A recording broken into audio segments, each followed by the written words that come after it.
February 20, 2024 Urbandale City Council meeting. I will call the meeting to order and ask Nicole to take roll call, please. Bodie? Here. Carberry Montgomery? Here. Kroll? Here. McBurney? Here. Rosendahl? Here. Is you able for the Pledge of Allegiance? I pledge allegiance to the flag of the United States of America and to the republic for which it stands, one nation, under God, indivisible, with liberty and justice for all. Urbandale is a national leader in character counts, endeavoring at all times to promote and model the principles of trustworthiness, respect, responsibility, fairness, caring, and citizenship. In conducting tonight's meeting, we expect that all participants will act in a respectful manner consistent with these principles. Item 2 is to approve the agenda. Is there a motion? So moved. Motion by Kroll, Second. second by Rosendahl. Discussion, please vote.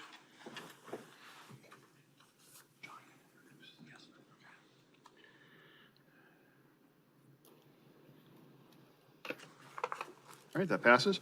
Item 3, presentations. We have one presentation tonight regarding the Hickman Road Interchange update. And to introduce this, I'm going to turn it over to our Director of Engineering and Public Works, John Larson. John? Good evening, Mayor, members of the council. Tonight we have Nate Carhoff with Snyder and Associates, and he is going to give us a kind of an update and overview of our Hickman Road Hickman Interchange project. So, Nate.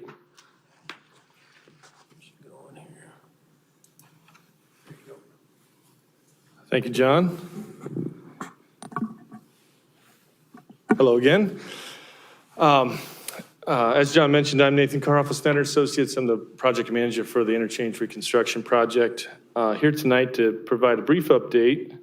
Let's see. There we go. From what you may recall, August of 2022, we were here, and at that stage in the project, we were kind of at the final concept level for what we're calling project enhancements, which include landscaping, aesthetics, stormwater management. At the time, we were also looking at land use planning and access management through the corridor. This is a slide from that previous presentation, and tonight we're going to, the next series of images will provide kind of an update on where we landed from the final concept to where we're at now, which is almost to final plans. This is an aerial image looking north of the interchange itself. It kind of shows the pedestrian and the grade separation, pedestrian improvements with the ramp. Can you guys see my mouse if I move that? Okay, great. So bridge over the ramp, the entrance ramp, tunnel under the interstate, bridge over the exit ramp. And this also gives you a feel for the landscaping, plantings, and amenities that are within the infields and medians of the interchange. I should say, at any time you have any questions, just feel free to interrupt and shout out questions or comments. Another aerial view looking southeast. This one shows, again, that underpass of the interstate, bridge over the ramp, and then this also shows the underpass under Hickman and the trail connection down to the Clive Greenbelt Trail. Similar image looking northwest, again, just highlighting kind of overall aerial view of the interchange.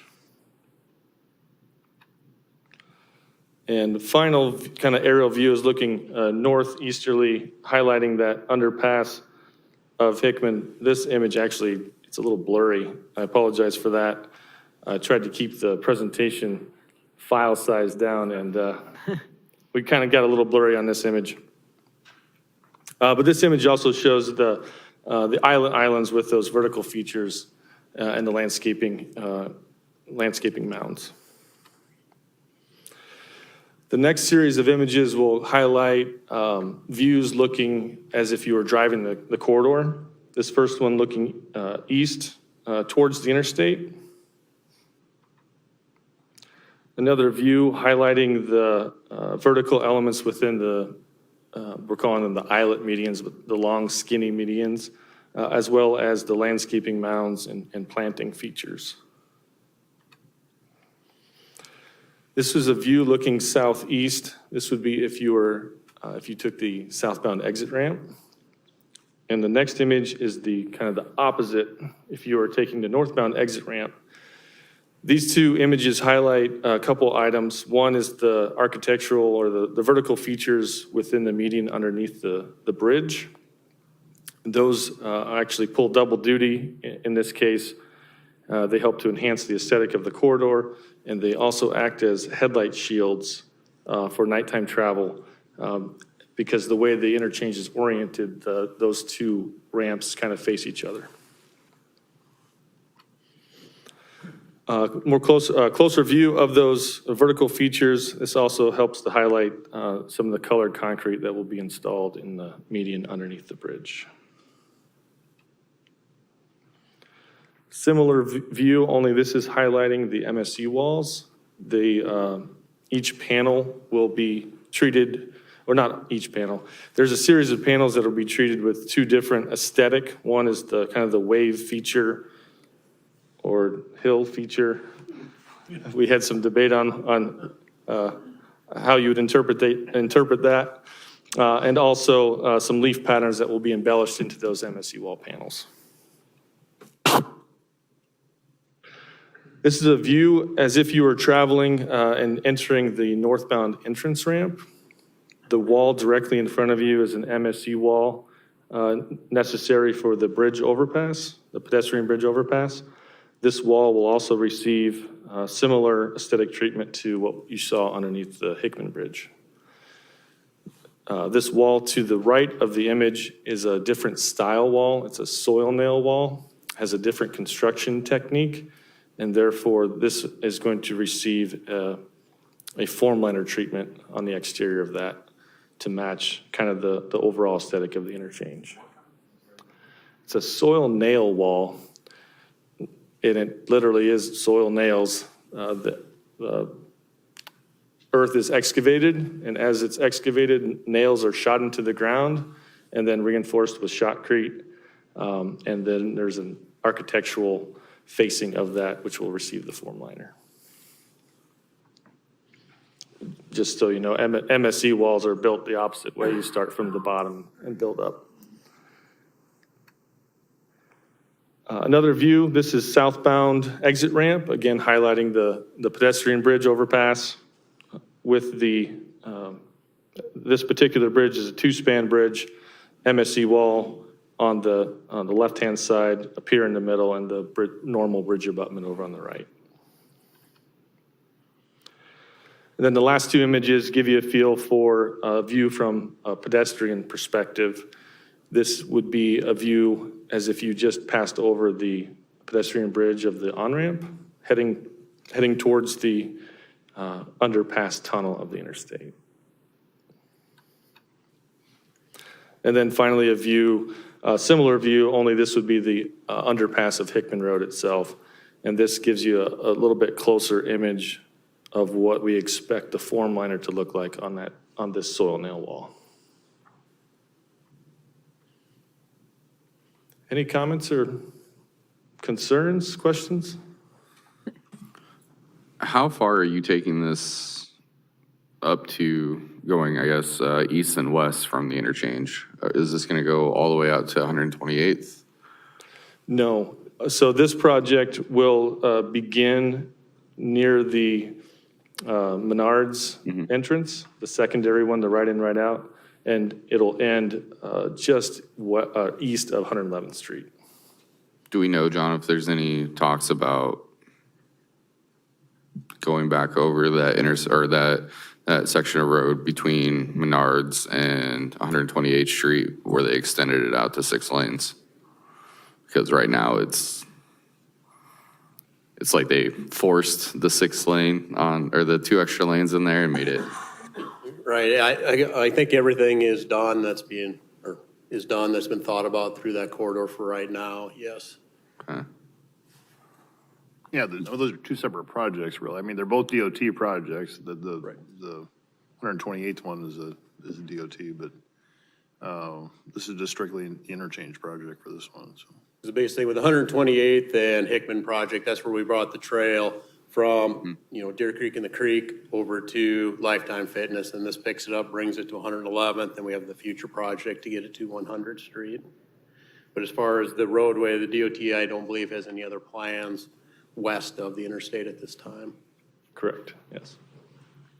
On this project, can you speak a little bit to what the landscaping materials are? And also, are you going to have any maintenance challenges with that beautiful architectural piece you got running there? So we have designed the landscaping features to be as low maintenance as possible. Are you using any natives? Yes, we are. Okay. I don't think I have a really good, Very front page, your first slide had some of it. rendered image. There's also stormwater management features incorporated into here. For example, there's bioswales incorporated into the median area surrounded by plantings and natives. The larger kind of light green areas are all low mow type planting materials, so kind of longer grass that you would only mow maybe once a year. But again, maybe natives? Yes, and natives are incorporated into the larger diamond-shaped medians as well. Cool, cool. And for those of us who are just love to ride our bikes, but we don't do hills, what slope are we talking about here for the? It's 5%, so it's fully ADA compliant. Yeah, well, I figured it was ADA compliant, but is it PAT compliant as well? It is a challenge to get up and over these ramps Yeah. with the clearance required for the bridge and the vehicular traffic. So we are using a 5% grade for those. If I can go to, an even bigger challenge is the underpass of Hickman itself. This will actually have about a 7.5% slope to it with landings at either end. So it's a little bit on the steep side, but it is fully compliant with ProAg. Okay, thank you. While you have that image up, I was seeing the culverts there. Do you have an idea of how often that may flood, or will it? The 100-year floodplain does encroach all the way up to the infield of the ramp here. Okay. So as far as how often, I would, when we get those sorts of events, we get those sorts of events. Yeah. So there's a decent chance that it may flood at some point, at least. The trail underpass is set to be 2 feet above the predicted 100-year flood elevation. Oh, okay. That sounds good. Thank you. It still could reach, in a really crazy flood. Each of the underpasses are also designed to provide positive drainage away from the tunnel. That was a very key issue in design, is trying to keep those tunnels as dry as possible. And they will be fully lit 24 hours a day.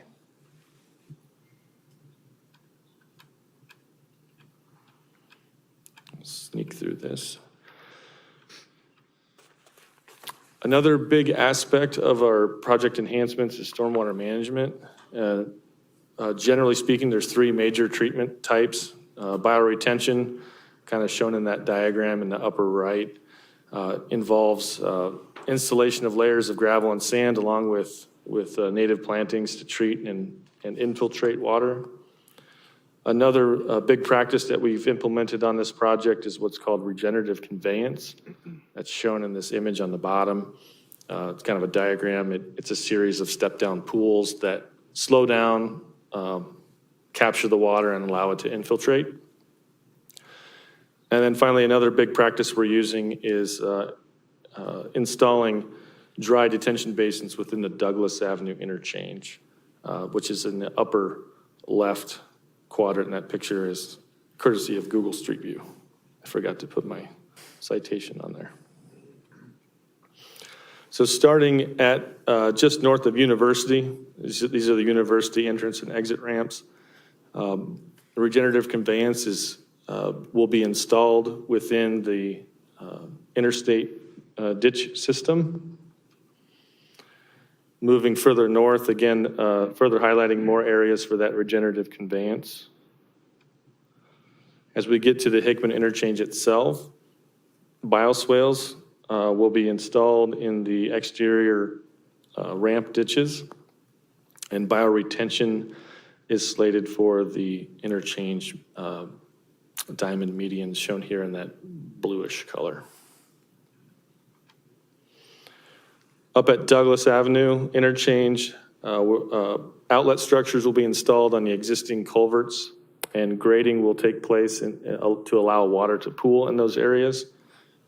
This red shape indicates the anticipated surface area with a 100-year ponding elevation. And finally, we're proposing, or we'll be installing soil quality restoration over at the Northwest 111th Street intersection.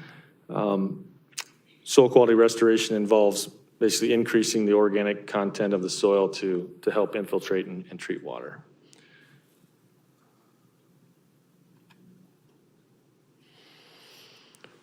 This is a pretty big project. It has many, many substages, but overall, the project will be constructed in 3 major phases. The first, which will be let in July of 2024, so just in a couple months here, is shown in the blue shading. It involves the bulk of the interstate widening and exterior work on Hickman Road.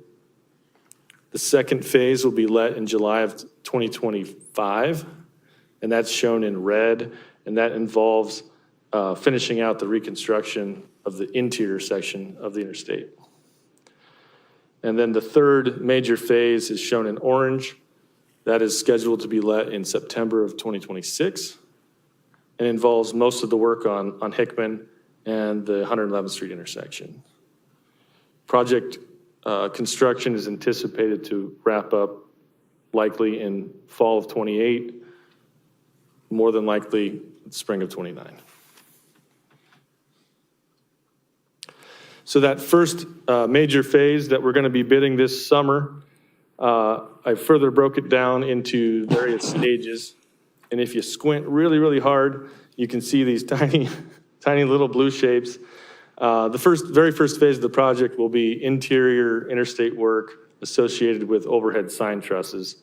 There'll be a median closure to install those footings, as well as some geotech work in preparation for bridge construction. After that is complete, stage 2 will involve the major exterior interstate widening from University to Hickman, as well as widening of the Walnut Creek Bridge. During this stage, we are planning to have those ramps closed for the duration of the stage. Detours will be in place ahead of time. The third phase will be broken out into the Hickman Road bridges and the MSC walls. And this will likely be constructed concurrent with the previous phase. Fourth stage would be similar work on the interstate from Hickman to Douglas. And then the final stage, would be at Douglas and to the north. What's going to happen there at Douglas going north? These ramps are being reconstructed for gaining additional acceleration distance. Okay. And then we're creating a dedicated aux lane between Douglas and Meredith, Okay. Utilizing a lot of the pavement that's already been built with the Urban Loop project. How long do you anticipate that we're going to close the Hickman ramps going south? Yeah, that's stage 2. Yeah, that's a really good question. We are still in the process of finalizing our production schedule for that. It's likely in the months of period of when those ramps will be closed. Okay, yeah, just thinking because that's going to be that's a heavily utilized area already, so. We had a different, previous iteration of staging was a little bit more involved, where we were only closing one ramp at a time. And in order to actually get the project done on a timely manner, it was decided to go with full closures here. We met with first responders last month to go over that plan. and get their buy-in on how they would respond to incidents on the interstate system. And Iowa DOT is currently reaching out to local hospitals, other emergency management folks to get their input, and we'll have another meeting with them later this spring. Who is in charge of communication about the closures and? Iowa DOT will be responsible for that. They are currently in the process of setting up a website for the project that will have project updates, and then setting up I don't know if they're going to go email or phone call list of key people in the communities, first responders, to be notified when those ramps are anticipated to be closed. Right. Assume What, we'll- I guess I'm really more worried about the average Joe or Larry's neighbors. How are, they're just gonna pull up one day and not be able to get home? Are we just gonna have a sign that says exit ramp closing in 3 days? Yeah, there'll be signage on the interstate in anticipation of those closures. I guess I want to see They'll a also much work more robust plan from our, working with Clive, I guess. we'll work to make sure, internally. I don't know, a website is great for some people, but we need like a media We'll plan figure out and something all that. internally, working with Clive, in coordination with the DOT, obviously, with their dates and their construction schedule, but notification to our residents. Because we'll get the calls, Right. not the DOT. But I What think are the we'll need to detours?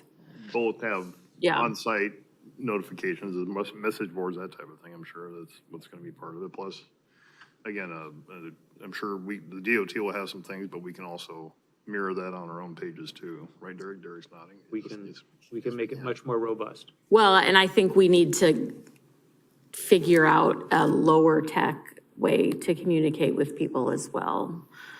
Whether that be in our next postcard, or some other ways of working with Clive to get the word out for people that don't pay attention.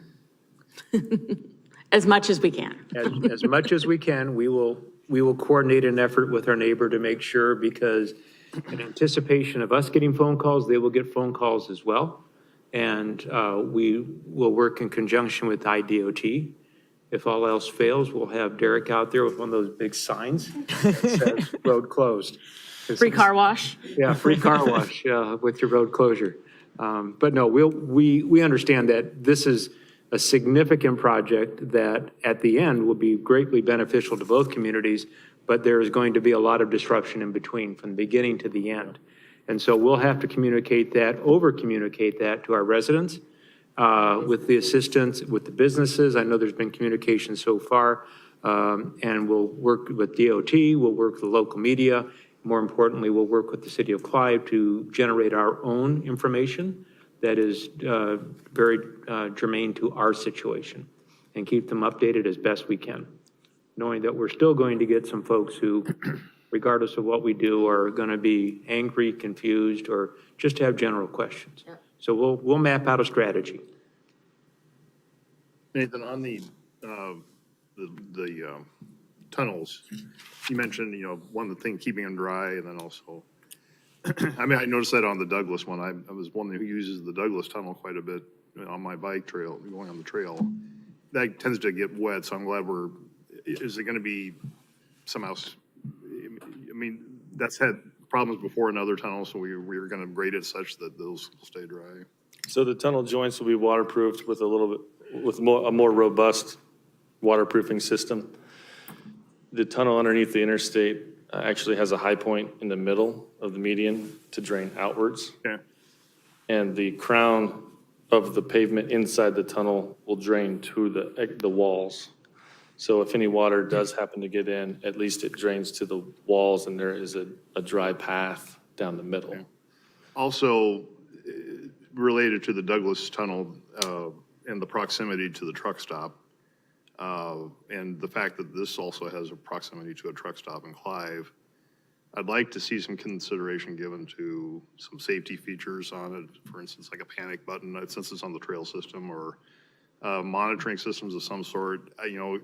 Going through the tunnel by pilot, I've never come across a uncomfortable situation, but I've seen evidence of use of some folks that probably that have done some things in there that probably would not pass muster, or would probably give some safety concerns. So I'd like to have some consideration given to safety for our people that are on the trail system in those tunnels as well. So, Do you have something in mind? Do you have something throughout the city that you've implemented successfully I think, before? I don't know if we have on our trails, but I know on other trails there are panic buttons that can be hardwired in, and I don't know if there's could be some cameras that can be built into these as well or not. I don't think that was ever considered on our Douglas one. I don't know if we can retrofit anything there, but I do think it would give people some more comfort using those systems, that there are those things available. So, Okay, we'll look into that. Can we get one of those flock cameras? Well, flock cameras don't do anything for Should be- faces. now It's they're- only license plates, yeah. I just like to look at it now, do it now rather than try to retrofit something later, I guess is what I'm saying. It's probably gonna be a license plate. You've got your mayor license plate on your bike, don't you? We'll have a mirror license. Speaking of the tunnels, are they gonna be well lit as well? Yes, they'll have full lighting. Okay. We've landed on LED strip lighting down the center. Due to the light levels, even during the day, those will probably be on 24/7. Very good. We'll probably have them dimmer at night. Yes. If you ride a bike at night and you go into a really bright tunnel, and then you come out the other side, you have that temporary, almost blindness, night blindness. So during the nighttime hours, we anticipate that the lighting controller will dim those down to a normal level, if you will. Go back to the point on communication, the way it's shaping up now, and I don't have the full details, but I believe what will happen is each city will be, there'll be a one-point person, and then the cities you'll then be responsible for discerning that information in whatever way you choose. So if you guys have I know other communities use like Nixle, or that sends text messages out to people who sign up, your website, social media, that sort of thing.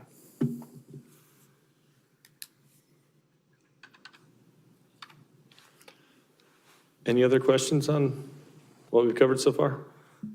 That's good.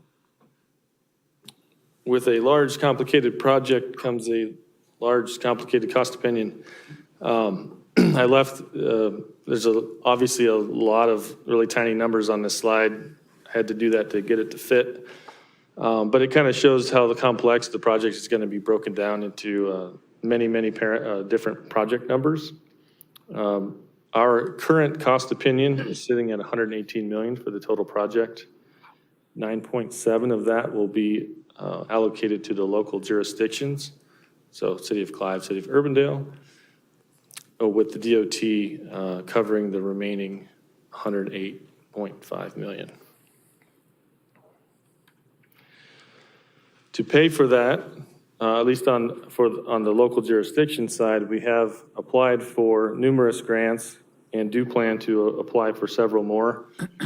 State Transportation Block Grant, the State Rec Trail Grant, Resource Enhancement and Protection, Federal Rec Trail, Transportation Alternatives, and Water Quality Initiative grants have been applied for. The project has currently received $2.5 million to date. On the Rec Trail REAP and Federal Rec, we were unsuccessful in our application. However, the project did score very high. As you can see with State Rec, 7 projects were funded and we ranked 8th. Is it okay to share?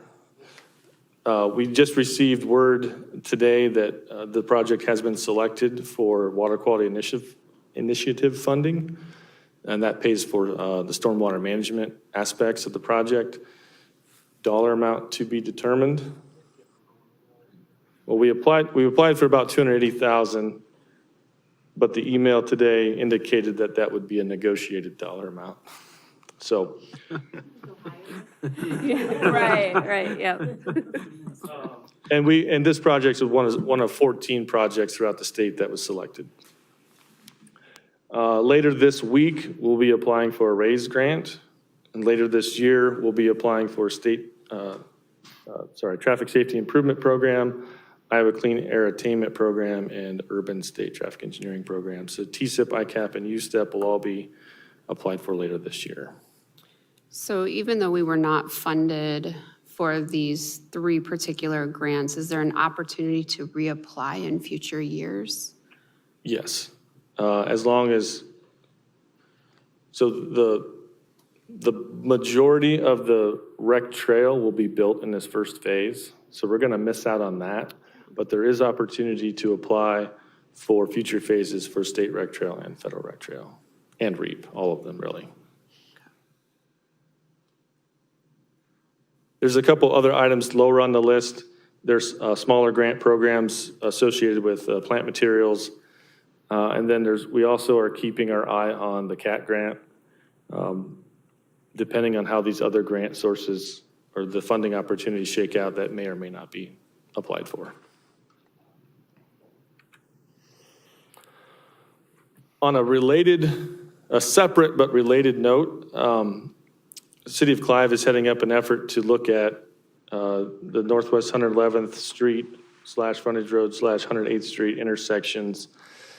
As part of the 3rd major phase of the Hickman Interchange project, we will need to utilize the 108th Street intersection for detouring truck traffic for the businesses on the north side of the road, so Heart of America Group and Living History Farms. That will require temporary signals to be installed during that phase. Once temporary signals are installed at an intersection, it's really difficult to remove them and have it go back to operating as a normal, unsignalized intersection. So we have looked at a scenario where we've analyzed the intersection for signal warrants for the 108th Street intersection. And it was analyzed with 2 different scenarios in mind. One being the frontage road is open and operating as it does today. And a second option is if the frontage road were to be closed at the 111th Street intersection. These tables, it really boils down to the analysis shows that with the frontage road remaining open as is today, we do not technically meet signal warrants. However, if that frontage road were to be closed, the intersection meets signal warrants, and then funding can be applied through ICAP TSIP money. So we would have signals at 104th, 108th, 111th, and then at the interchange, and then also to 100th. So basically every 4 blocks we're running into a signal. And 108th lines up with a typical signalized intersection spacing, about that every quarter, half mile type spacing. With this intersection, turn lane extension of turn lanes would be needed. There need to be a discussion about this second driveway for this business here. So there's some ongoing discussions. City of Clive is leading up that effort right now. This is a chart that gets into, so as part of the analysis, we looked at with the frontage road closed or with it still remaining open, we looked at travel times from various points. The lettering system got a little kind of buried here, but point A, point B, and point C, the different routes are shown there if you were to travel to or from that point. And the table in the bottom gives you the relative impact or the time travel impact of it being closed versus being open. The travel from where? So if you were to be heading eastbound on Hickman to get to point A, point B, or point C.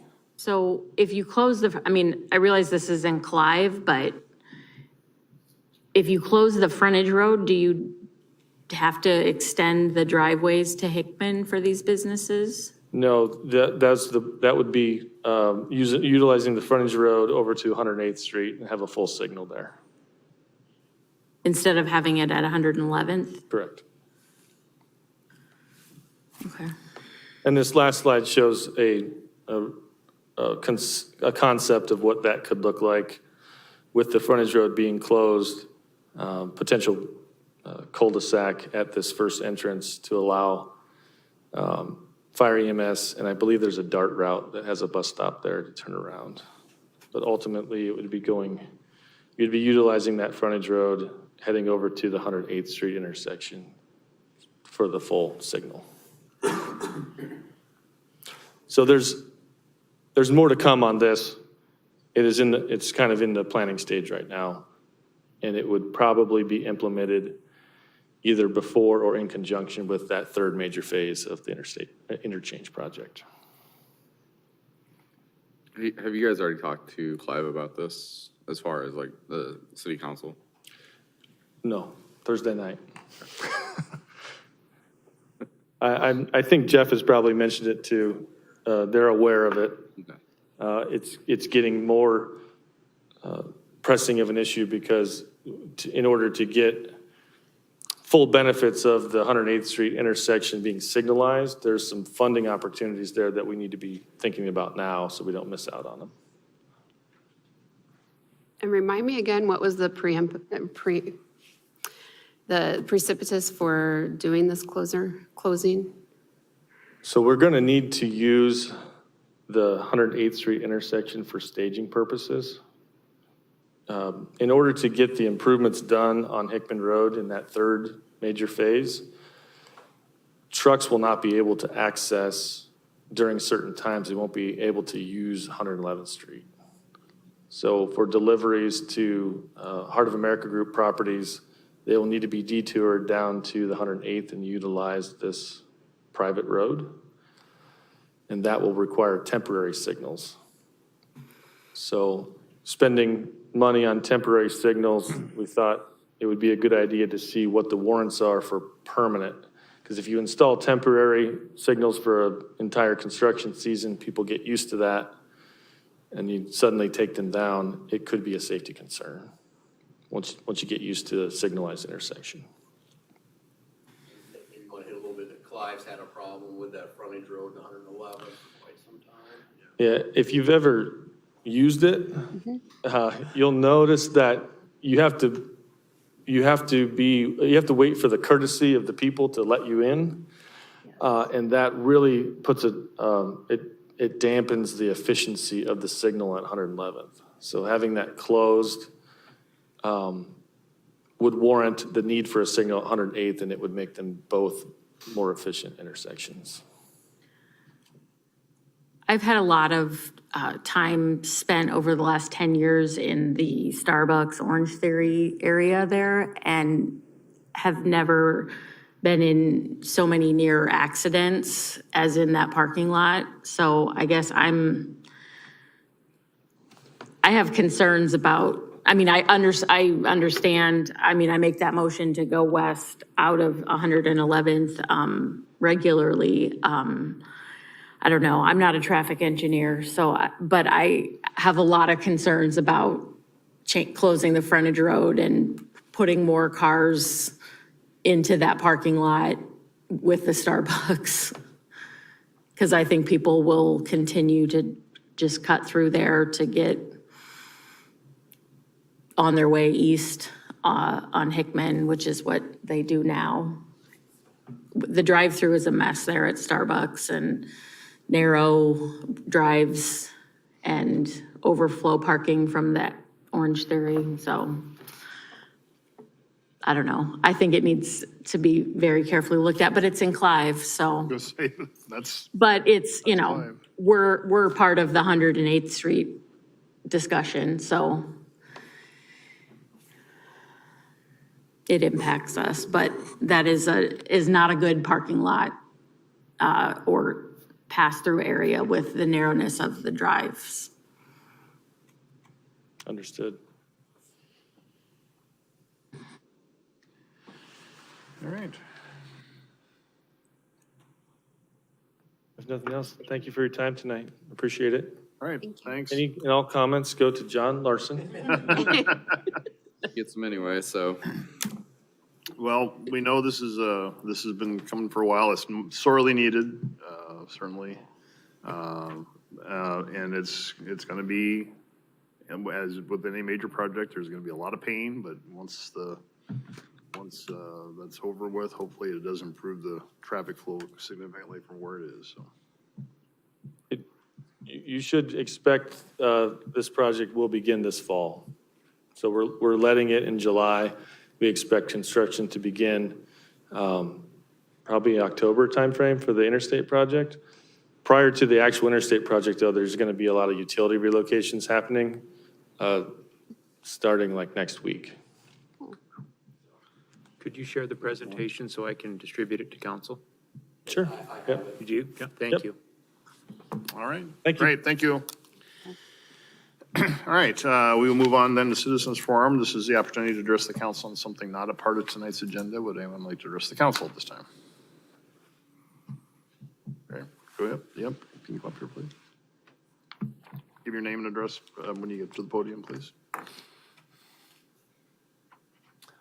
Hi, my name's Andy Thayer. You give your address for the record too, please. I'm sorry, Your address for the record as well, please. my address for the record is 3901 Mary Lynn Road. Okay, thank you. Yeah, thank you for your time. I appreciate the opportunity to share my thoughts in this forum. I've been working with Betty Salmon in the Urbandale Climate and Social Justice Group. One of our goals is to advocate for climate justice at the local level. So I'm here first and foremost to encourage the City Council to continue considering the importance of climate justice in all of its decision-making. One specific aspect that I'd like to address is the use of plastic bags at grocery stores and other local businesses.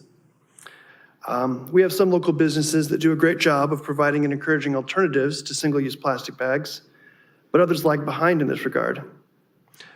It's my understanding that Iowa has a law in the books that prevents any Iowa city or county from enacting a ban on lightweight plastic bags. Be that as it may, within the bounds of what is legal, what can Urbandale do to discourage the use of plastic bags and encourage greener alternatives? All right, thank you. Is there anyone else like to address the council? All right, seeing none, then we will move forward. Item 5, adoption of minutes, first from the February 3 work session. So moved. Motion by Kroll. Second by McBurney. Discussion, please vote.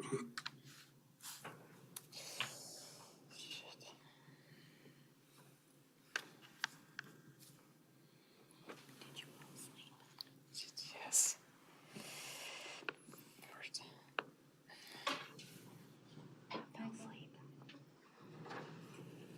We can take a voice vote while you wake up the, Got it. oh, there it goes. Excellent. Back online.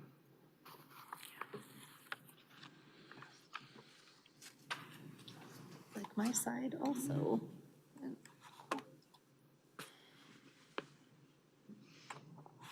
It went. Okay. Yeah. Did it pass? Yes. All right, that passes. And then secondly, from the February 5 work session. So moved. Motion by Kroll. Second. Second by Rosendahl. Discussion, please vote.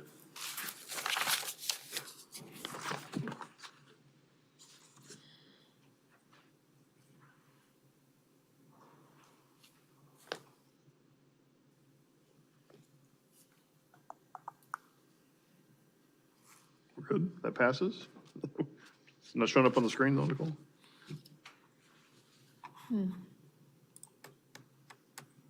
That did pass though officially. Though. Yes. Okay, and then, lastly, the February 6th regular council meeting. So moved. Motion by Kroll, Second. second by Rosendahl. Discussion, please vote.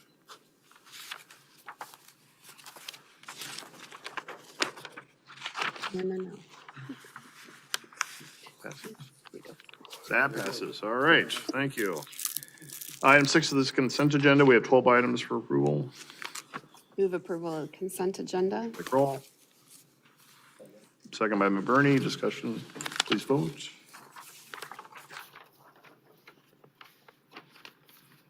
Oh, thank you.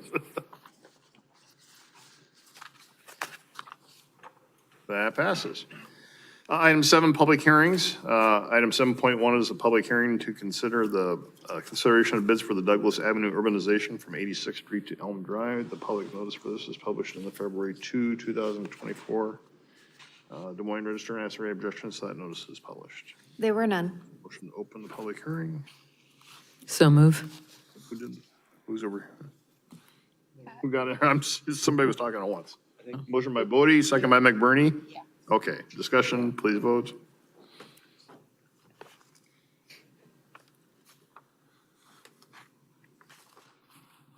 That passes. And introduces to John Larson. John? All right, thank you. Yeah, this is our bid tabulation for our last section of our Douglas urbanization projects, from 86th Street to Elm Drive. It was back on February 7th. We received 6 bids on this project. We're recommending the low bid from Riley Construction Company in the amount of $5,527,987.40. Their low bid was approximately $70,000 or 11% under our engineer's estimate. And we're anticipating the project being done by November 22nd of this year. And I'll go into a little more detail on our complete street section, but this will be like our other ones where the city will be responsible for the snow plowing and the routine maintenance of our 15-foot wide sections. So just to give you a little bit of an overview, here is 86th Street and Douglas. West of 86th Street is purely trail and sidewalk work. The blue area is the urbanization area where we'll have some patching, but this we'll do our curb and gutter work, our filling of the medians and the ditches, and the new curb and gutter. The area in green is the reconstructed portion of 82nd Street. Basically, that area is extremely flat, does not drain, does not have any storm sewer. So with this project, we'll change the grades, be able to add storm sewer and be able to drain that area. And then the pink is where we'll do some milling of the existing asphalt, patching, and then re-overlay that. So to look at, excuse me, to look at our complete street sections a little bit closer. So we have Sunflower Park up here. We finished the complete streets. It's just off the page here, but then we completed the trail to bring up to the box culvert. We'll come across, and then from this area over to Justin Martin Drive, we'll have our 15-foot section. You'll be able to cross at that signal and then continue on the south side towards 86th Street. And then we currently have a sidewalk that heads back to Walker Johnston Park. We're replacing that as a 10-foot sidewalk to get better access off the end of this trail into the park. And then as we move east of 86th Street, the 15-foot complete street section will continue along that south side. The purple is the, excuse me, there's a new storm sewer that will be installed. And then the green you can see are the new patches. You can see we have a storm sewer run that runs up along 82nd Street. While that's being reconstructed, we worked out a deal with Wells Fargo to let people park in this parking lot here. So you'll see that agreement as part of tonight's packet. Then as we continue to the east, our complete street section will continue till we get to North Karen Acres Park. And then from there, we're replacing the sidewalk over to Elm Drive as an 8-foot concrete trail. And then as part of the complete streets plan, that gets you over to Elm Drive, which will have on-street bicycle activity here that'll continue to the south. With that, I'd be glad to answer any questions. All right. Are we redoing Karen Acres Park this year, or I saw they were doing solicitation of ideas or feedback on the playground? That I'm not sure. Oh, for Karen Acres? North Karen. I just wondered if they would impact each other. No, they won't, because we're on the very far north end is where we're at. What? Go ahead, AJ. I thought it was North Karen Acres. Yes, we are. We're soliciting playground design options for South Karen Acres Park. South Karen Acres. And regional playground design at Walnut. Okay, Yeah, I thought it was South Karen Acres. Yes. sorry. All right, any other questions for John? We are on public hearing on this item. Would anyone like to address the council on this item? All right, seeing none, is there a motion to close the public hearing? So move. Bodie, Second. second by Carberry Montgomery. Discussion, please vote.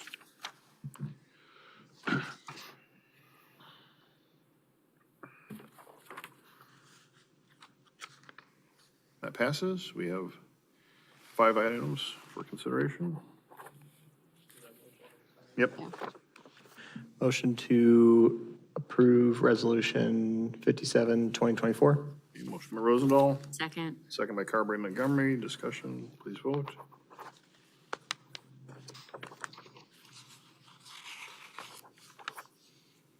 That passes. Motion to approve Resolution 58, 2024. Motion by Rosendahl, Second. second by Carberry Montgomery. Discussion, please vote.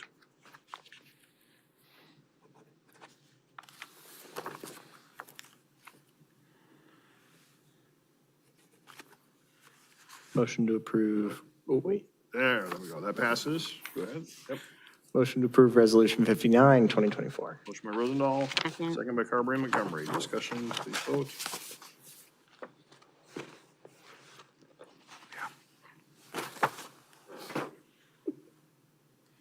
That passes. Motion to approve Resolution 52, 2024. Motion by Rosendahl. Second. Second by Carberry Montgomery. Discussion, please vote.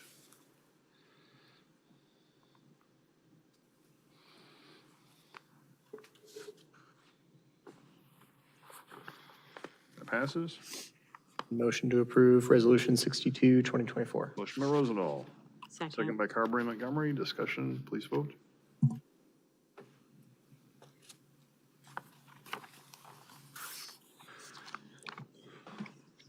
That passes. All right, moving on, then to item 7.2 is a public hearing and consideration of bids for the 2024 PCC Patch Program Phase 1. The public notice for this was also published in the February 2, 2024 Des Moines Register. Ask for any objections to that. Notice is published. There were none. Motion to open the public hearing. So moved. Motion by Kroll, Second. second by McBurney. Discussion, please vote.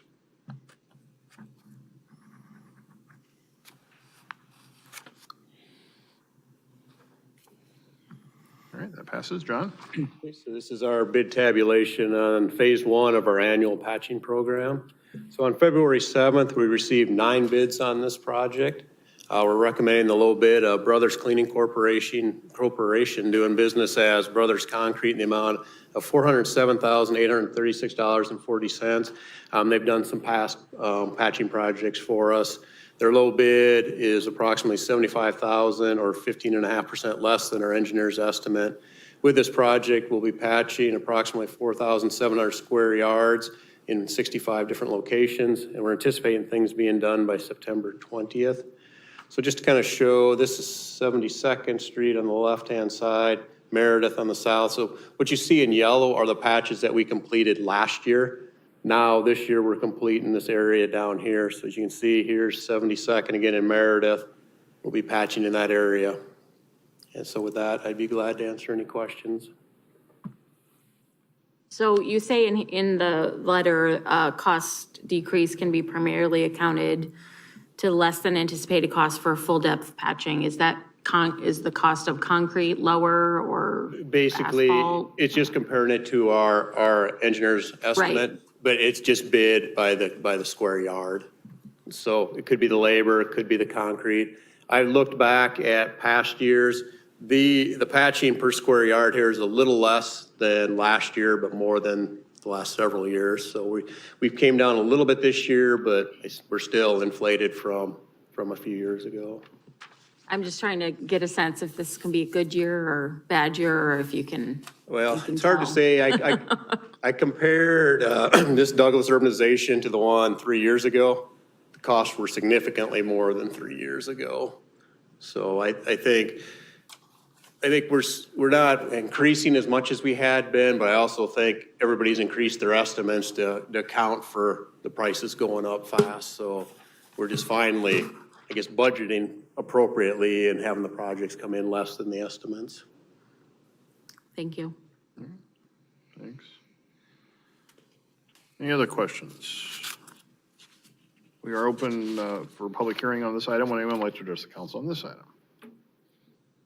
And seeing none, is there a motion to close the public hearing? So moved. Motion by Kroll, Second. second by McBurney. Discussion, please vote.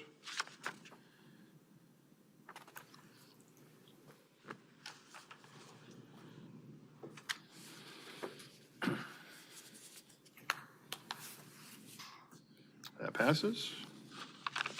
Motion to approve Resolution 035-2024. Motion by McBurney. Second. Second by Rosendahl. Discussion, please vote. Let's keep it moving, guys.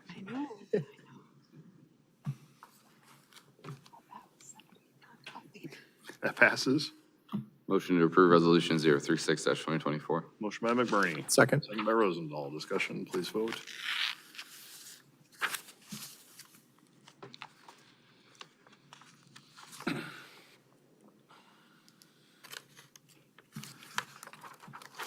That passes. And motion to approve Resolution 037-2024. Motion by McBurney. Second. Second by Rosendahl. Discussion, please vote.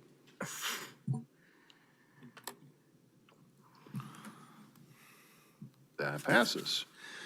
Item 7.3 is a public hearing and consideration of bids for the 2024 PCC Patch Program Phase 2. The public notice for this was published in the February 2, 2024 Des Moines Register. And is there any objections to that? Notice is published. There were none. Motion to open the public hearing. So moved. Motion by Kroll, Second. second by Bodie. Discussion, please vote.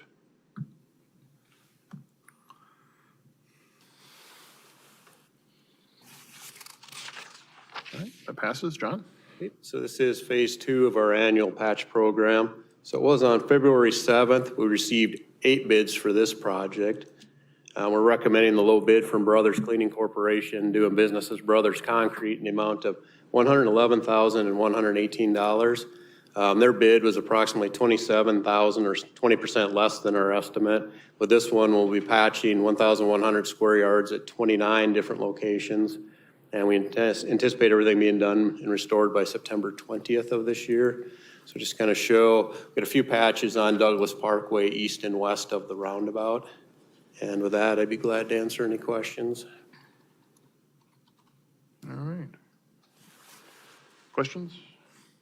Just curious, since they won both of the bids, is their like per unit cost the same on both of them, or? They're completely different pavement sections. Okay. So they are different. All right, we are in public hearing on this item. Would anyone like to address the council on this item?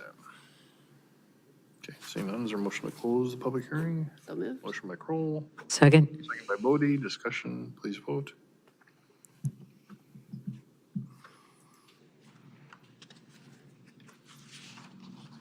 What passes?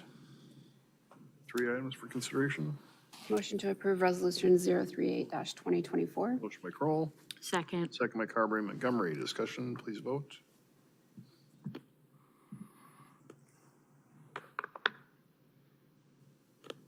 That passes. Motion to approve Resolution 039-2024. Motion by Kroll, Second. second by Carberry Montgomery. Discussion, please vote.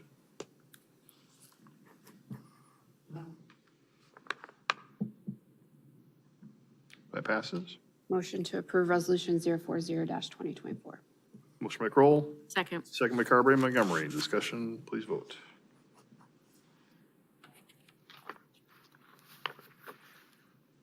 That passes. Item 7.4 is a public hearing and consideration of bids for the 2024 Storm Sewer Intake Rehabilitation Program. The public notice for this was also published in the February 2, 2024 Des Moines Register, and ask if any objections to that. Notice is published. There were none. That's for motion to open the public hearing. So moved. Motion by Kroll, Second. second by Bodie. Discussion, please vote.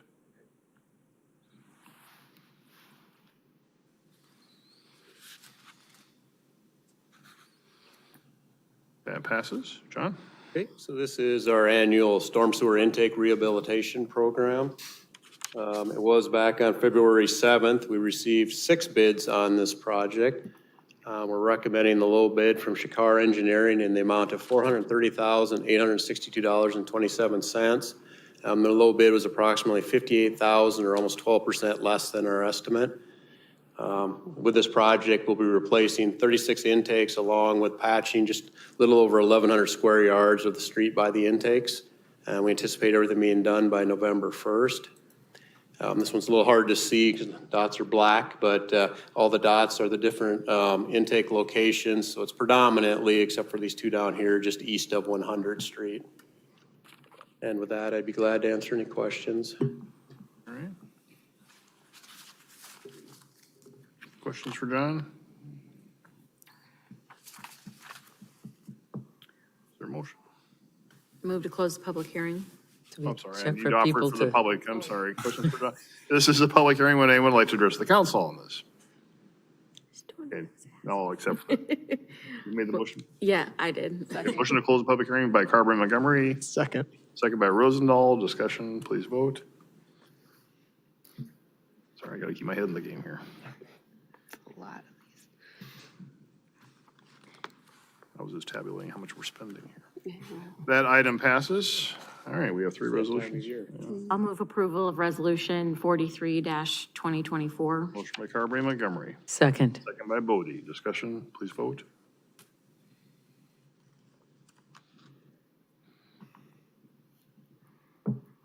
That passes. Move approval of Resolution 44-2024. Motion by Carberry Montgomery, Second. second by Bodie. Discussion, please vote.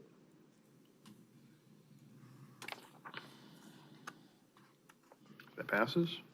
I will move approval of Resolution 45-2024. Motion by Carberry Montgomery, Second. second by Bodie. Discussion, please vote.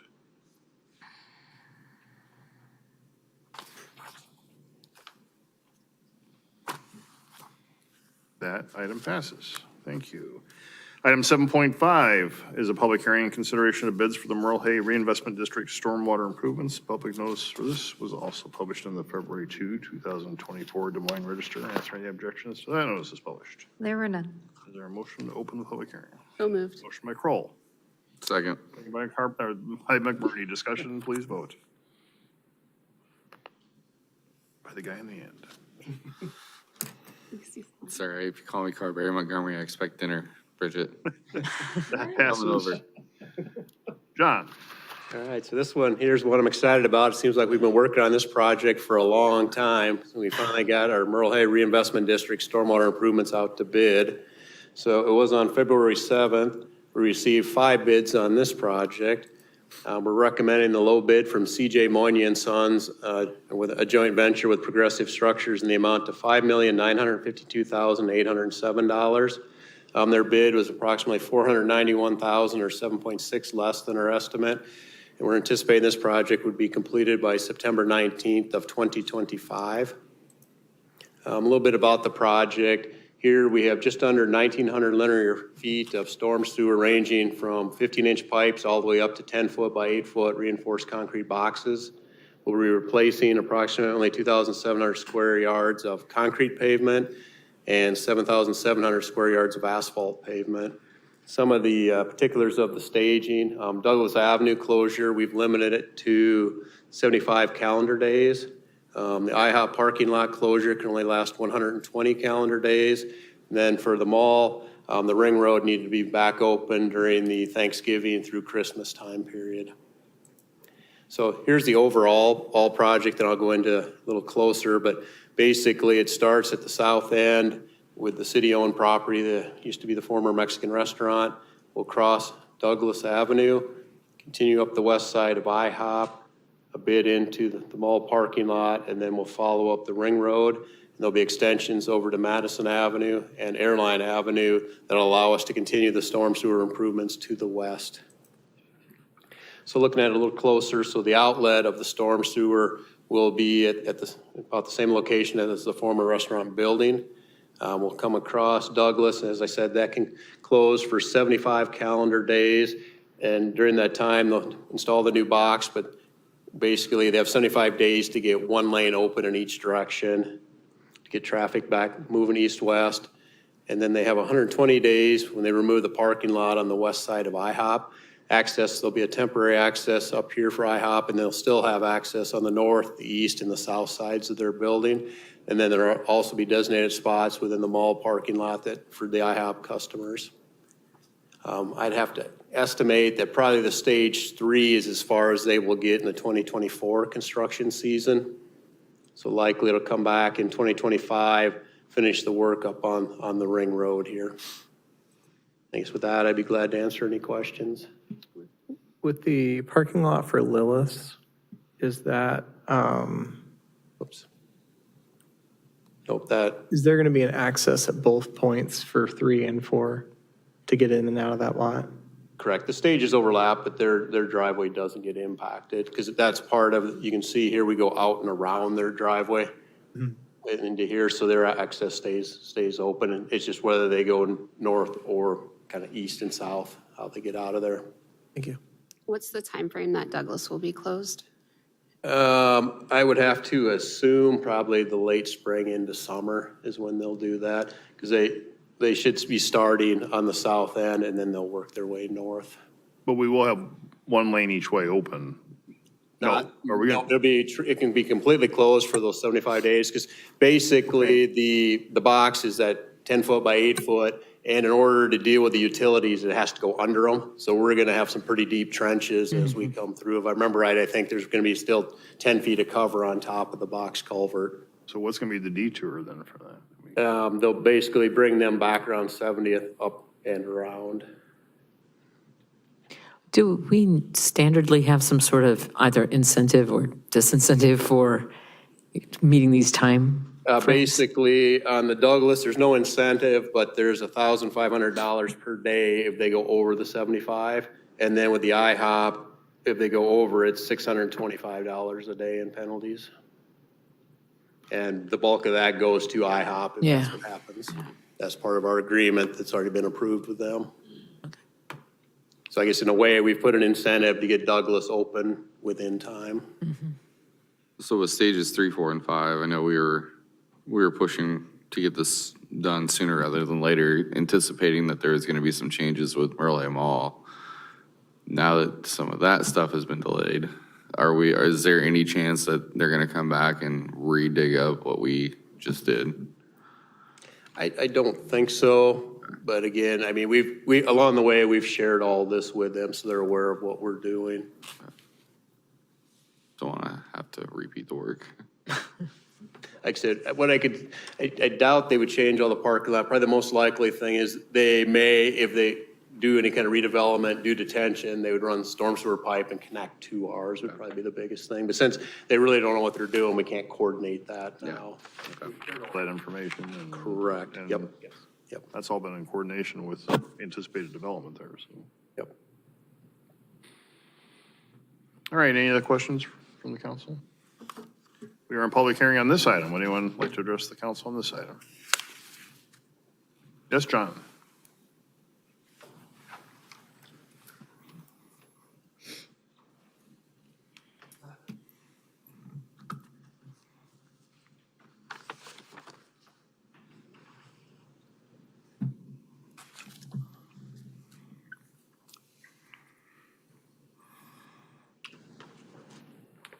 John Hollebrand, 4217 86th Street. Anyway, you folks know I've been quite an advocate for storm sewer work out here in Urbandale. And I'll just take this opportunity, finally, looks like we're starting between this project and the beautification project, which requires a lot of storm sewer work. We're finally doing something. Thank you. All right, thank you, John. Is there anyone else like to address the council? All right, then is there a motion to close the public hearing? So moved. Motion by Kroll, Second. by Bodie, discussion, please vote.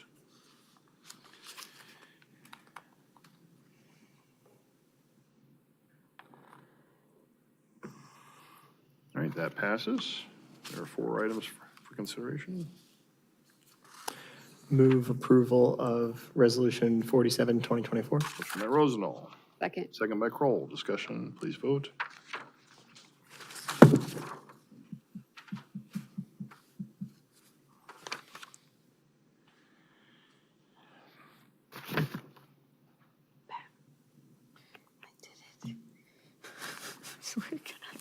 That passes. Move approval of Resolution 48, 2024. Motion by Rosendahl, Second. second by Kroll, discussion, please vote.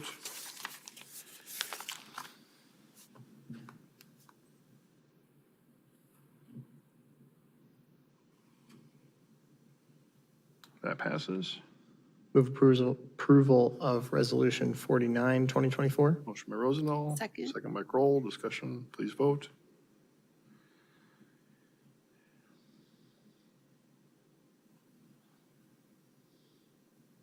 That passes. And move approval resolution 50, 2024. Motion by Rosendahl, Second. second by Kroll. Discussion, please vote.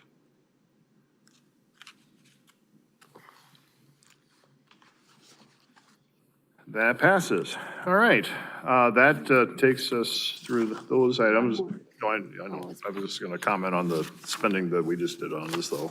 So, again, I just want to comment. There's a lot of work, but, the good news is I think we got some very good bids from the time we went out there, so they all look like they're underneath the estimates. So thanks to our staff for getting that done and getting them timed out. And it's going to be a lot of big projects, but some very meaningful projects, and we hopefully will do it in a cost-effective manner. So.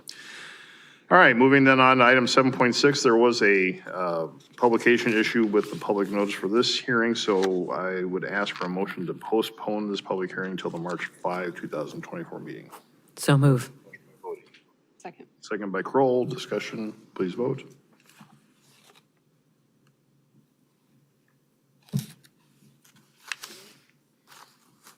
That passes.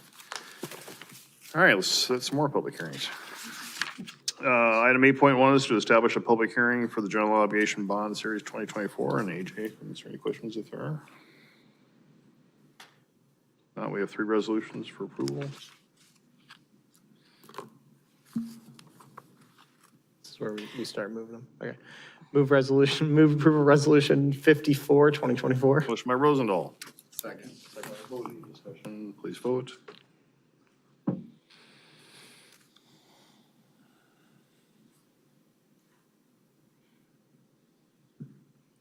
That passes. Move approval of resolution 55, 2024. Motion by Rosendahl. Second. Second by Bodie. Discussion, please vote.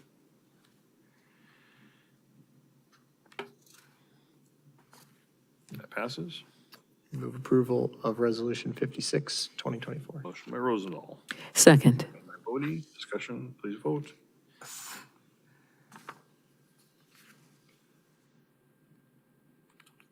That passes. Item 8.2 is establish a public hearing for the proposed property tax levy. Move approval, Council Letter 7695. Okay, motion by Kroll, Second. second by McBurney. Discussion, please vote.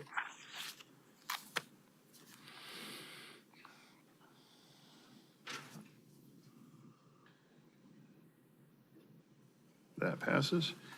Item 8.3 is establish the public hearing for the Meredith Drive preservation from 104th Street to 121st Street and the 121st Street preservation from Douglas to Meredith. Motion to approve Council Letter 7679. Okay, motion by McBurney, Second. second by Bodie. Discussion, please vote.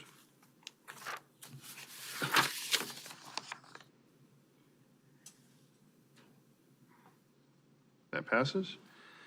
Item 8.4 is to establish the public hearing for the Walnut Creek Regional Park Playground. I'll move approval of Council Letter 7699. Motion by Carberry Montgomery, Second. second by Rosendahl. Discussion, please vote.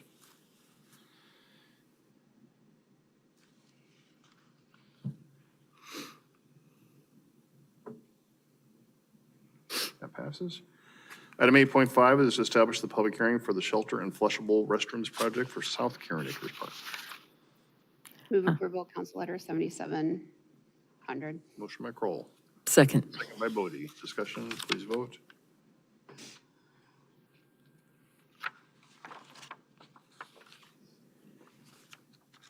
That passes. Item 9, planning and zoning items. We have one item. It's the item 9.1, the Worldwide Logistics Plat 2 preliminary and final plats at 12200 to 12400 block of Meredith Drive. And it introduces is our Community Development Director, Steve Franklin. Steve? Thank you, Mayor. Good evening, all, and thanks to John to quit talking for a minute. Let me get in here and slide this in here. He's spending all our money. Yeah, that's right. Yeah.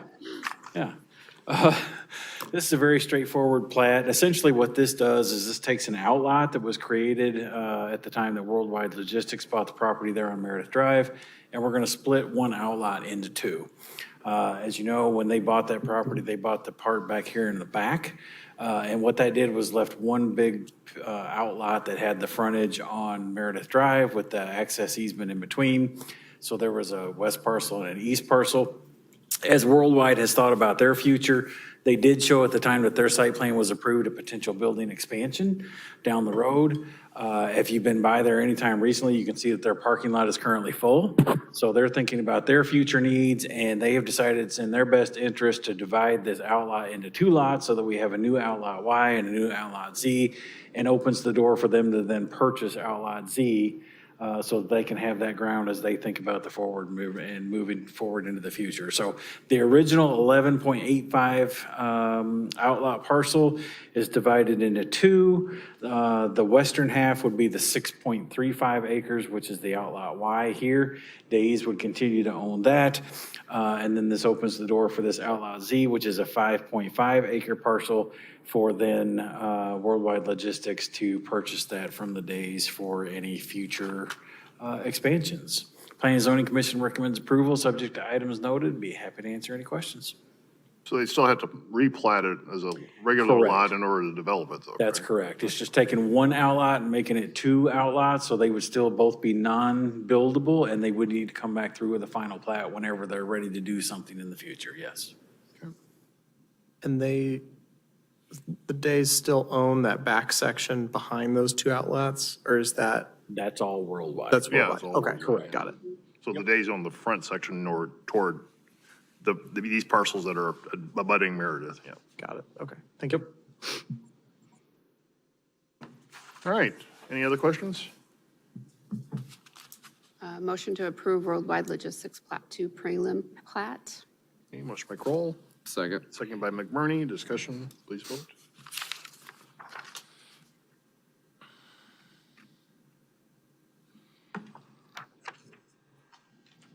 That passes. And motion to approve Resolution 063-2024. Motion by Kroll, Second. second by McBurney, discussion, please vote.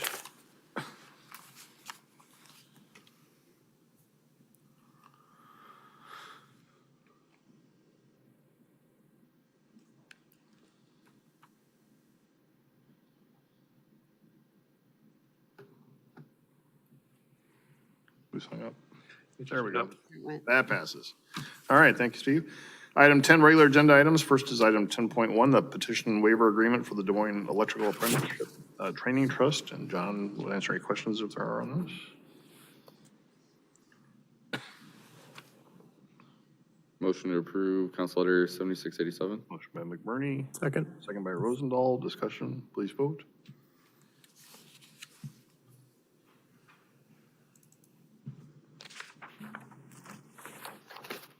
That passes. Item 10.2 is consider the bids for the 2023 sidewalk repair. John? So this is our 2023 sidewalk repair program, maybe just a little bit of history.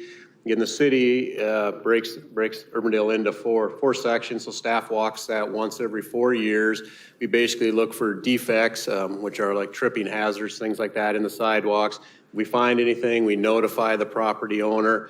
They have most of that year to kind of fix it. If they do not, the city will do a project to fix that for them. So basically, always looks like we're a year off. It says the 2023 sidewalk program is because we walk them in 2023 and then we fix them in 2024.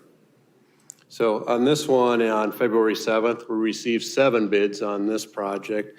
We're recommending the low bid from Concrete Connections in the amount of $55,654.50. Their bid was approximately $10,000 or 15% less than our estimate.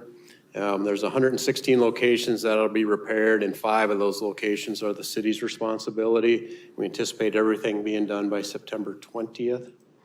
And then the area that we've done for this year is west of the interstate, so all the blue dots show where we've got repairs.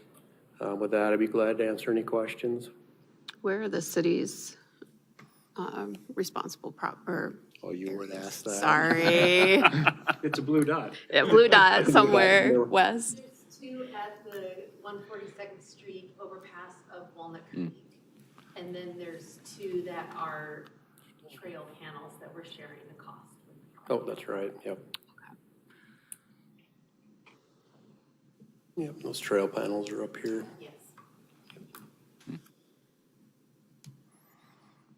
Ask him to name all the landowners then. I see my That's dot, next. John, so. Yep. AJ's dot is on there. My dot, yeah, right there. At your own personal expense. Yeah, of course. This is, That's very I funny. signed up saying that if they were depending on me to fix it, then we'd have a long time, yeah, so. That shows we look at everybody's sidewalk. Yeah, exactly. Mine's not on there. Not yet. 4 years. You know, they're gonna walk your neighborhood next. No, I'm just up the street from AJ. Move to approve council letter 7688. Motion by Kroll, Second. second by Rosendahl. Discussion, please vote.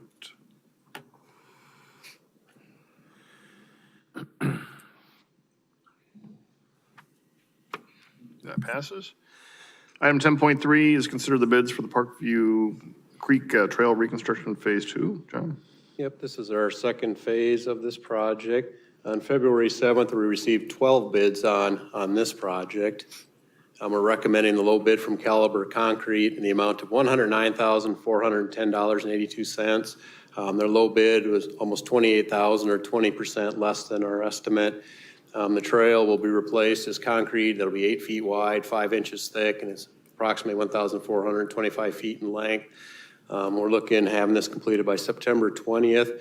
So just to kind of show from last year's project, Meredith, Parkview Drive, so the area in blue is what we replaced last year. So we'll continue to the south this year down to Parkview Drive. And with that, I'd be glad to answer any questions. Move approval, council letter 7691. Motion by Kroll, Second. second by McBurney. Discussion, please vote.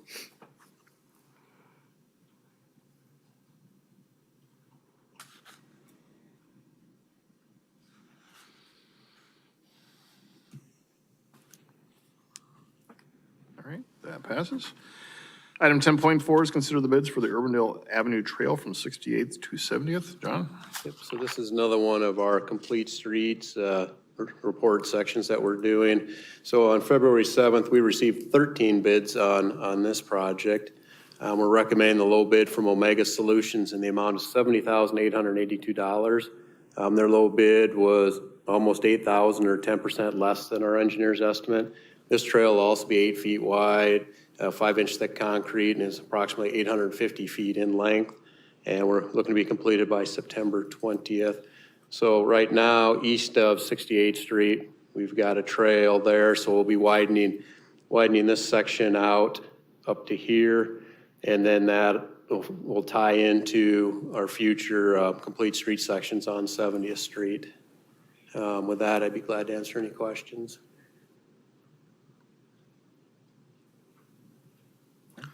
Motion to approve council letter 7693. Motion by McBurney. Second. Second by Rosendahl. Discussion, please vote.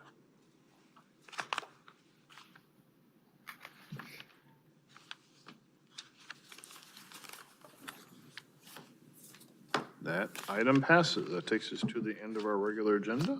Bridget? There is a budget workshop for DART on Friday. I appreciate that some of our team will be in attendance, so I'm not the only one there to join in the fun, but I don't know if we'll get any more clarity on what the city of Des Moines' intentions are, but they are under similar, DART is under similar requirements as we are with notices and postings and all of those things related to the budget. So they're having to do several different scenarios based on how Des Moines may choose to act in the next couple of months. So I'll have more to report at the next meeting. I also wanted to take a minute to acknowledge a loss in our community that happened over the course of the last couple of weeks. A very beloved choir teacher at Urbandale Middle School who is extremely young, 26 years old, Matthew Harper, passed away very unexpectedly. Very beloved member of the Urbandale community. His wife is a teacher in the Waukee School District, very involved in their church, and is just very, very sad situation. But the outpouring of love that our community And the music, show choir, vocal music programs showed, Urbandale hosted their show choir invitational the weekend after he passed, and the eighth graders are his students. And so those are the really new kids that really don't know how to do show choir, but they were just surrounded by so much love from the entire show choir community, Johnston, Waukee, everyone. So it's just, despite being an incredibly sad situation for Urbandale and the greater metro, just made me feel warm, the embrace that the kids and the whole program received from everyone, so. Absolutely. Absolutely. Quick question, you said we could participate virtually in the DART? Yes, I can send you Yes. a link if you would. Yeah, like to please, I will participate. probably try. I would like to try. That'll be fun. I'm still for you. babysitting, but I would like to try. Okay. Do you need to put him to sleep? There was an excellent presentation from the Watershed Management Authorities, Cassie Drool and Jonathan Swanson and Jennifer Welch and some others, and sent the link out, I think, via AJ, if you get a chance to watch it. I have not had, I took pages and pages of notes. I'm not going to compile them for all of you to read the pages and pages. What I'm going to do is do some bullet points. There's some wonderful information there related to some creative funding sources and different ways of doing things. And it was just a really great presentation. So I'll have more for that down the line, and going to try and explore a little bit more some of those different funding sources that they were tapping. Amy. Human Service Strategic Plan meeting is tomorrow. We're continuing to move right along, so more to come as that continues to evolve. Blake.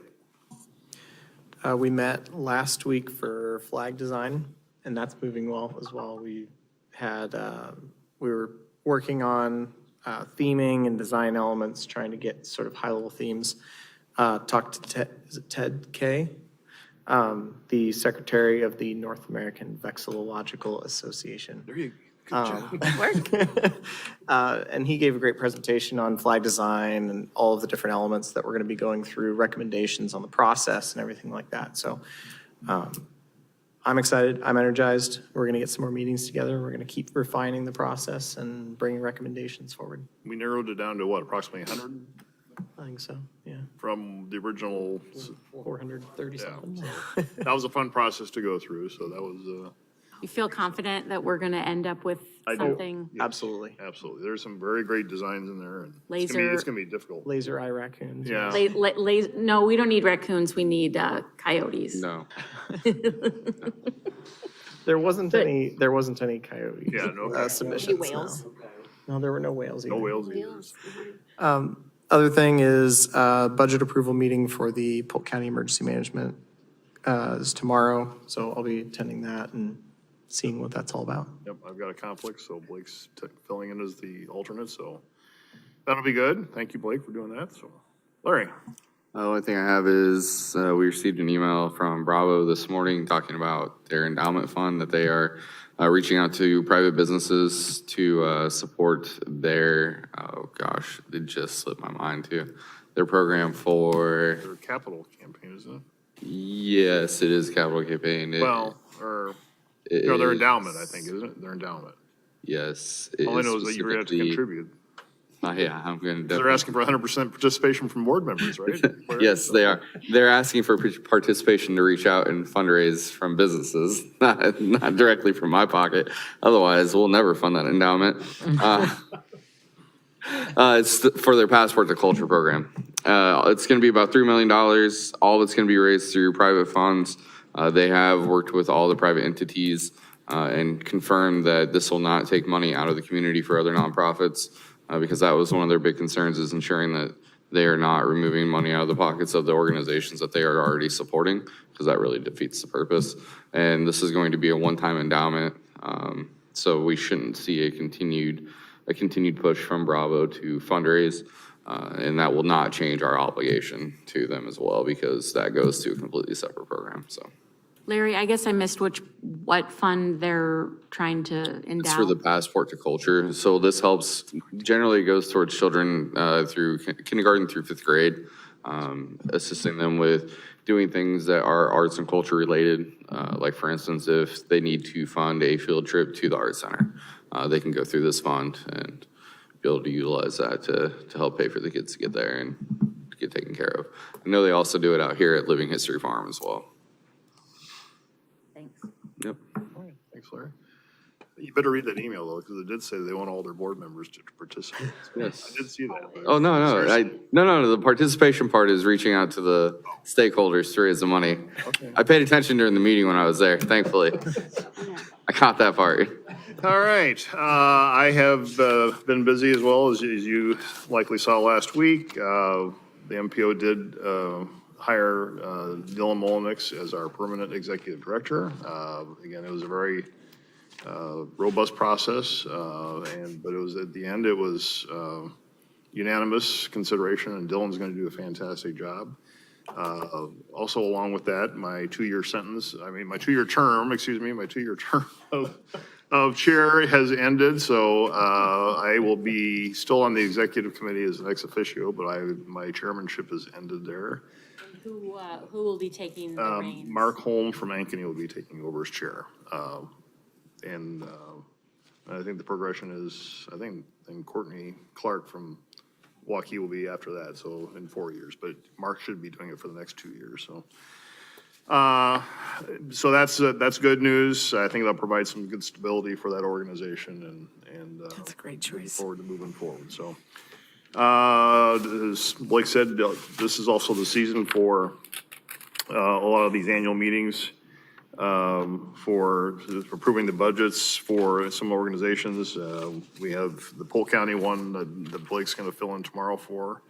And we've already done the Dallas County one. The Polk County Conference Board met this afternoon, which is it approves the assessor's budget, and that was approved, and there'll be a public hearing on that in March. The Dallas County one will be coming up here, I think, next week, so we'll have to stay tuned on that. Those are just the annual meetings that we need to attend as members of those organizations.